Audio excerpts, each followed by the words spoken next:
ఈ 21 అవతారాల్ని ఒకసారి వింటే చాలు, వాటి పేర్లు విన్నంత మాత్రం చేత విష్ణు ప్రీతికి పాత్రుడవుతాడు. వేరొక్కసారి జాగ్రత్తగా వినండి. మొట్టమొదట ఆదినారాయణుడు సనకసనందనాదులు, దాని తర్వాత వచ్చినటువంటిది యజ్ఞవరాహావతారం, యజ్ఞవరాహావతారం తర్వాత నారదుడు, నారదుడి తర్వాత నరనారాయణుడు, నరనారాయణుల తర్వాత వచ్చినటువంటిది కపిలావతారం, కపిలావతారం తర్వాత దత్తాత్రేయావతారం, దత్తాత్రేయావతారం తర్వాత యజ్ఞావతారం, యజ్ఞుని యొక్క అవతారం తర్వాత వృషభావతారం, వృషభావతారం తర్వాత వచ్చింది పృథుమహారాజు గారి అవతారం, పృథుమహారాజు గారి అవతారం తర్వాత వచ్చినటువంటి అవతారం మత్స్యావతారం, తర్వాత కూర్మావతారం, తర్వాత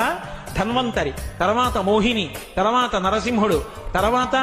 వామనమూర్తి, తర్వాత పరశురాముడు, తర్వాత రాముడు, తర్వాత బలరాముడు, బలరాముడి తర్వాత కృష్ణ భగవానుడు, కృష్ణ భగవానుడి తర్వాత బుద్ధావతారం, బుద్ధావతారం తర్వాత ఈ 21